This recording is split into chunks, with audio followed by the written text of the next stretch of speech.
We can say whatever we want. All right. And then I'll start us off here. So let's transition into the next topic. Your whole methodology of working on the center out. I think that's a perfect transition for that, and kind of the style of your Habibi Sort company, right? Yes. So my technique is very much based around keeping the muscles that support the spine strong. The stronger those muscles, the more support you have for everything else that you want to do in any type of movement that builds on itself. So one of our issues with the way that we tend to move is that we tend to just want to make the shape, right? Just make the thing pretty, do the bicep curl, do the squat, do the lunge. Just in a very rudimentary sense, we just want to make the shape because we think that making the shape means that we're successful. If your spine is not supported, you can absolutely injure yourself making the shape. I cannot tell you how many people I know who completely damaged their lumbar spine doing deadlifts the wrong way because their spine was not strong and their core was not engaged. Same goes for doing a decline chest press. You see people with the arch in their back because they haven't pushed their back down. They haven't engaged their core. They just want to push that barbell away from them.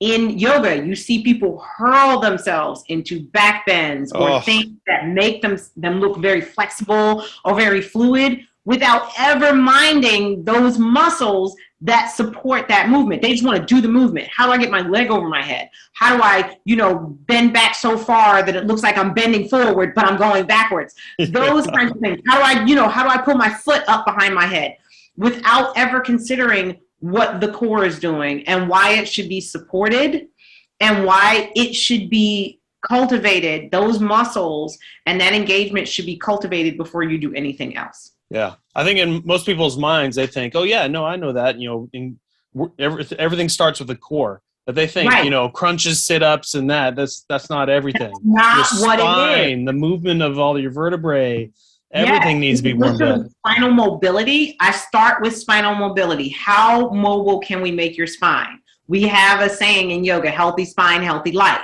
right? So the longer and the healthier your spine is, the longer and the healthier your life will be. So spinal movement is a very big deal. The next thing to go is typically the hips. Mm-hmm. Especially if your lumbar spine is not fluid, if your lower spine is not fluid, your hips are usually the next thing to go. So typically you're dealing with stiff hips, someone who can't bend forward, certainly can't bend backwards because they literally have no mobility and no rotation in the hips. The knees go, the ankles, elbows, shoulders, my men, the shoulders.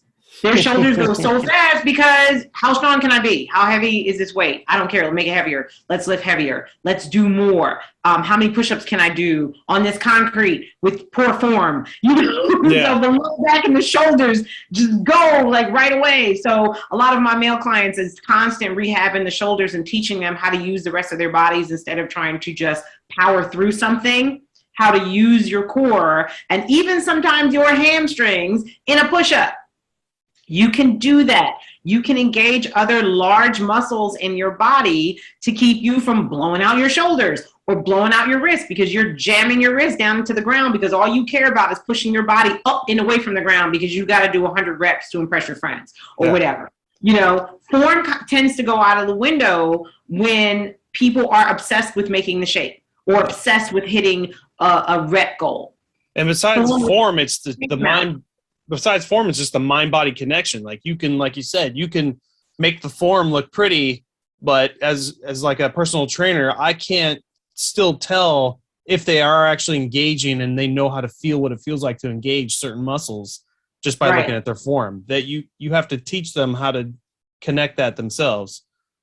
I have to say, if you look at the bones, you can tell. Yeah. Because let's be honest, right? Like everybody, you can't see everybody's muscles. Right? Sometimes you get a client, you have no idea what's going on when they first come to you. So one of the most valuable techniques I ever learned was to look at the bones. And my favorite thing to teach people, like when someone's standing up straight, right? So you have a client who's standing up straight and they don't look like they're standing up straight because they got a really big booty, right? Mm-hmm. So they look like they're hinged forward a little bit because the butt is huge. Don't look at their butt. Look at their hips. Yeah. Are the hips lined up over the knees? Are the knees lined up over the ankles? They're standing up straight. Yep. Shoulders, right? And then head. Shoulders lined up over the hips. They're upright. Right? So one of the most important things I learned was to look at bones. So I can tell now by looking at a client what they are and are not engaging based on the way that their bones situate themselves in a movement. I can tell when a client is exerting themselves just because they want to get through the rep and they really just want me to shut up. So just like, let me just pound out this last 4. You know, so she'll leave me alone. But I can tell that I'm like, why are you Stop, come down, resituate, let's go again. Because I care about your form more than I will ever care about whether you can do 4 or 12 or 16 of anything. Yeah, or with what weights. Right. Body weight is the most fun for me to teach because people have no idea how. Oh, no way. As soon as you tell them to put the weights down, everything goes out the window. It's a totally different training style too. So when you start something like that, for someone coming from the the weight side lifting, they go into either Pilates or yoga. It is all the smaller muscles and core. It's humbling. Bigger muscles are actually going to hurt you more than help you. Right. It's very humbling to realize that you have not been using your accessory and your supporting muscles because you've been so busy trying to get like the biggest hamstrings and the biggest quads and the biggest biceps and the biggest delts. Like you have not used any of your accessory muscles. I've had people ask me like, why do my ribs hurt? We just did the same. I'm like, your ribs don't hurt, but you have muscles that are in between your ribs. Those are the things that the bones of your ribs aren't actually hurting. It's the supporting muscles that hurt because we've now engaged them because that will help you with your core. It always goes back to the spine for me. Yep. And for the first time, for most people, it's the first time those muscles have ever even been used. Yep. Besides breathing. Oh, breathing. I try to tell people breathing is a conscious and an unconscious mechanism. We breathe unconsciously to stay alive, but breathing in a workout, a lot of people don't breathe. They just hold their breath until it's over because they feel like if they hold their breath, they can get through it faster. It's just, yep. And I mean, it's one of those things. That's why you have an instructor or a trainer. You may know how to do that, but it's something different when someone's watching you and catching you because everyone makes mistakes and you might slip out of that and then, correct your form and continue on. So I think that's the importance. Even if you think you know everything in the world, it's still beneficial to have someone watching over you. And even as a trainer, I have teachers. I have people who have 25, 35 years in this business who can still say, hey, watch your form, take a break. I can see your wrist starting to go, because I'm like, no, I can do it. No, stop. Take a breath. Let's do it again. I've been doing this for 12 years and I still have somebody saying, no, let's try again. Let's do it again. You're okay. Take a breath. Yep. Every now and then you might pick up something new too, which is why you keep educating yourself. And then, I better fix that with my classes. 100%. I love to learn. I don't think that we should ever stop. I don't think there's a point, especially because of science, because science is constantly learning new things and we are constantly evolving. It's a very good idea in the fitness industry to evolve with that science. I mean, there was a time when we thought, the end all be all was how much you could clean press over your head. Like we just want to be like powerlifters because that made us awesome. Yep. And we started to learn. Like for me, the most humbling thing for me was taking the weight down because I was just like, put another plate on there, I can do it. And I was completely destroying my body. Trying to perform, this exercise, trying to perform this squat or this lunge or whatever I was doing with, 270 pounds on this bar. I'm 130 pounds. I was putting 270 on a bar and like betting people that I could bench it. Right? I got this. I can do this. Like, what you got? And because I'm little, also 5'2". So it was a lot of fun for me to challenge guys, to challenge like these big guys, right? You know, who'd be over there like huffing and puffing. And I'm like, get out of the way. I got this. I got right? this. I was totally that person. I was that person in the gym that everybody hates. I was totally that person. Meanwhile, your poor spine, all of us, my back was just did what we did in our 20s. I was always in pain. My knees hurt, ankles hurt, didn't matter. You know, I could lift this weight over my head because I was so awesome. I could do this thing. And it just was really humbling, especially when I started doing yoga and I started using my own body. That was so humbling. Beyond the flexibility, just the ability to hold my own body up for an undetermined amount of time. There would be times when the teacher would be talking and we'd be in something maybe like a plank, and then she would say, but of course I was not going to listen, you can drop to your knees. Drop to my knees? Why would I drop to my knees? Yeah. Drop to your knees, that means you're weak, right? I'm not dropping to my knees. What are you talking about? You know, but meanwhile, I'm shaking like a leaf. I can't hold myself up. I'm trying to break this record. Right. I'm just trying to kill it here, right? And there's just no winning. That the person that you are competing against is yourself. Yeah. And the faster we start to understand that your future self is competing against your present self is competing against your future self, I think that we start to grow in a really healthy way because it's like, I can evolve, I can get better. But the first step in that evolution is being very clear about where I am right now and moving with that information versus where I think I have to be right now. Yeah, beautifully said. All of us need to slow down and take care of our bodies. You know, we're only competing against ourselves, like you said, but with a finite amount of time. So you get in your 40s and you start, the wisdom starts piling on and you start seeing the light. So, I think that's great.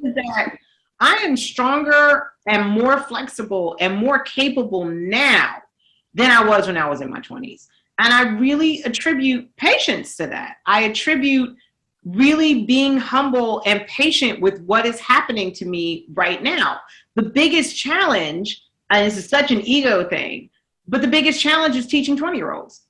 Yep. I'm in a class and I'm thinking my leg is like, listen, okay, that's enough. Like we got 4 more good reps in us and it's a wrap.